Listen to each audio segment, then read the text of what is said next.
Welcome back everybody. আচ্ছা, আপনাকে যদি বলা হয় যে স্কুলের সামনে একটি গাছ ছিল, স্কুলের সামনে দুইটি গাছ ছিল, ঘরের ভিতরে একটি ফ্যান আছে, অথবা ঘরের ভিতরে চারটি ফ্যান ছিল, আকাশে বাতাস নাই, বাড়ির সামনে একটি গাছ ছিল, নদীতে অনেক মাছ আছে, এই ধরনের সেন্টেন্সগুলোকে আমরা কিভাবে ইংরেজিতে বলতে পারি? এই ধরনের সেন্টেন্সগুলোতে আসলে সাবজেক্ট খুঁজে পাওয়া মুশকিল হয়ে দাঁড়ায়। এই কারণে আমরা এগুলোকে টেন্স অনুযায়ী করতে একটু দ্বিধায় পড়ে যাই। আজ একটা সহজ এবং খুবই কমফোর্টেবল রুলস আপনাদের জন্য দিচ্ছি, যা অ্যাপ্লাই করে এই ধরনের সেন্টেন্সগুলোকে আপনি অনায়াসেই ট্রান্সলেট বা অন্যের সামনে উপস্থাপন করতে পারবেন। It is one of the best spoken rules. So attention please and listen to me. আচ্ছা, কোন সেন্টেন্সে যদি আমরা দেখি উপরে নিচে, সামনে পিছনে, পাশে কথা উল্লেখ আছে এবং তার ভিতরে যদি আমরা সাবজেক্টটা সহসা খুঁজে না পাই, তাহলে আমরা কোন উপায়ে এই বাক্যগুলোকে ট্রান্সলেট করব বা স্পোকেনে ইউজ করব? প্রথমেই আসি, আমাদের কোনো সেন্টেন্সে উপরে নিচে সামনে পিছনে পাশে কথা উল্লেখ থাকলে আমাদের করতে হবে ইউজ অফ দেয়ার। দেয়ারের ব্যবহার করতে হবে, অর্থাৎ সাবজেক্ট আকারে দেয়ারটা আনতে হবে। কোনো কিছুর উপরে নিচে সামনে পিছনে পাশে কথা উল্লেখ থাকলে ইউজ অফ দেয়ার হবে। তো স্ট্রাকচারটা দেখি। প্রথমে আমরা দেয়ার লিখব। প্রথমে কি লিখব? দেয়ার।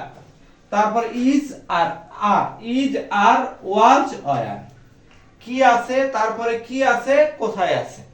এখন আমরা আসি কখন ইজ বসাবো আর আর বসাবো। আমরা জানি প্রেজেন্ট টেন্সে আমরা ইজ অথবা আর বসাবো, ইজ অথবা আর। এখন প্রেজেন্ট টেন্সে একটা বুঝালে ইজ বসাবো, একের অধিক বুঝালে আর বসাবো। একটা হলে ইজ, একের অধিক হলে কি আর। আর ফার্স্ট টেন্সে ওয়াজ অথবা ওয়্যার বসাবো। ফার্স্ট টেন্সে ওয়াজ অথবা কি বসাবো? ওয়্যার। এখন একটা বা একজন বুঝালে ওয়াজ বসাবো, একের অধিক বুঝালে ওয়্যার বসাবো। তো এখন কিছু এক্সাম্পলে আসি আমরা। ঘরের ভিতরে একটি ফ্যান আছে, আছে, এখনো আছে। সো এটা present indefinite tense. Present indefinite tense, তাহলে ভিতরে কথা উল্লেখ আছে। তো ভিতরে কথা উল্লেখ থাকলে আমরা দেয়ারের ব্যবহার করব, ইউজ অফ দেয়ার। স্ট্রাকচারটা কি? প্রথমেই দেয়ার, তাহলে প্রথমে কি লিখব? দেয়ার। এটা যে এই সেন্টেন্সটা যেহেতু প্রেজেন্ট ইনডিফিনাইট টেন্স, সুতরাং আমরা ইজ অথবা আর ব্যবহার করব। এখন কয়টা ফ্যান আছে? একটা ফ্যান। তো একটা হলে ইজ, একের অধিক হলে আর, এই জন্য ইজ। ঘরের ভিতরে একটা ফ্যান আছে, তাহলে যেহেতু এখনো আছে সেহেতু আমরা ইজ অথবা আর ব্যবহার করব। একটা বুঝাচ্ছে, সো এখানে ইজ। দেয়ার ইজ, কি আছে?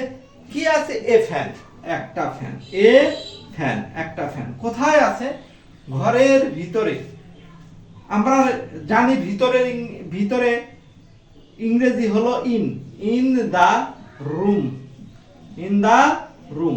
ঘরের ভিতরে একটা ফ্যান আছে। There is a fan in the room. তাহলে প্রথমে there, is are, present tense বলে ইজ অথবা কি বসবে? আর। এখানে একটা বুঝাচ্ছে, এই জন্য ইজ। কি আছে? আ ফ্যান, একটা ফ্যান আছে। কোথায় আছে? In the room.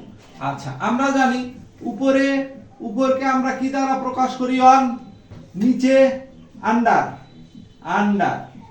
সামনে ইন ফ্রন্ট অফ,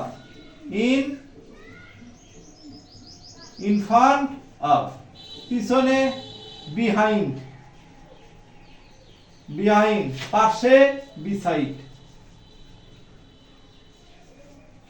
তো উপরে অন, নিচে বুঝালে আন্ডার, সামনে ইন ফ্রন্ট অফ, পিছনে বিহাইন্ড, ব্যাক, পাশে বিসাইড।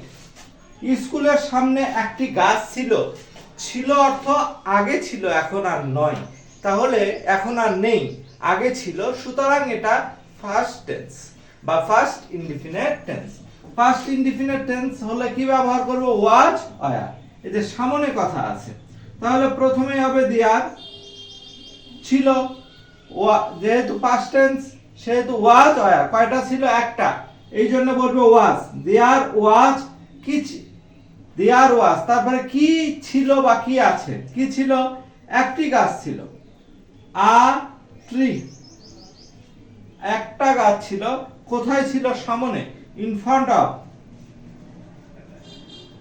ইন ফ্রন্ট, কোথায় ছিল? ইন ফ্রন্ট অফ, স্কুলের সামনে, in front of the school, স্কুলের সামনে একটি গাছ ছিল। নদীতে অনেক মাছ আছে, আছে অর্থ এখনো আছে, এটা প্রেজেন্ট ইনডিফিনাইট টেন্স। তো প্রথমেই হবে দেয়ার, অনেক যেহেতু সেহেতু ইজ অথবা আর, ইজ বসবে না, একজন বা একটি হলে ইজ বসে, অনেক বা অনেকজন হলে আর বসে, সুতরাং এখানে বলবে আর। দেয়ার আর কি ছিল? অনেক মাছ, অনেক মাছ, মেনি ফিশ, মেনি ফিশ, অথবা a lot of fish, many fishes, অথবা a lot of fishes, a lot of ফিশেসও দিতে পারি আমরা। কোথায় ছিল? নদীর, নদীতে, আর আচ্ছা নদীর মাঝেই সবে, মাছ নদীর ভিতরেই থাকে, সুতরাং আমরা ইন ব্যবহার করব। ইন দা রিভার, নদী। বাড়ির পিছনে অনেক গাছ ছিল, এটা পাস্ট টেন্সের ঘটনা ছিল, তাহলে হবে দেয়ার ছিল, পাস্ট টেন্সে ওয়াজ ওয়্যার ব্যবহার হবে। এখন অনেক গাছ ছিল, সেই জন্য আমরা কি ব্যবহার করব? ওয়্যার। দেয়ার ওয়্যার কি ছিল? অনেক গাছ, মেনি ট্রিস, মেনি ট্রিস। দেয়ার ওয়্যার মেনি ট্রিস, পিছনে, বিহাইন্ড দা হাউস, হোম, বাড়ির পিছনে অনেক গাছ ছিল। এই টাইপের, অর্থাৎ কোনো কিছুর উপরে, নিচে, সামনে, পিছনে, পাশে কথা উল্লেখ থাকলে এবং ওই বাক্যটার ভিতরে যদি আমরা সাবজেক্টটা না খুঁজে পাই, তাহলে আমরা নিশ্চিত জেনে রাখবো ওখানে আমাদের দেয়ারের ব্যবহার করতে হবে, সেই অনুপাতে আমাদের ইউজ অফ দেয়ার ব্যবহার করতে হবে, সেখানে অবশ্যই দেয়ার ব্যবহার করতে হবে। তো দেয়ার ব্যবহার করতে গেলে আমাদের ইজ আর ওয়াজ ওয়্যার আনতে হবে। ইজ আর বসে প্রেজেন্ট টেন্সে, ওয়াজ ওয়্যার বসবে পাস্ট টেন্সে। এখন একটা বুঝালে ইজ, একের অধিক বুঝালে ওয়্যার, আবার পাস্ট টেন্সে একটা বুঝালে ওয়াজ, একের অধিক বুঝালে ওয়্যার।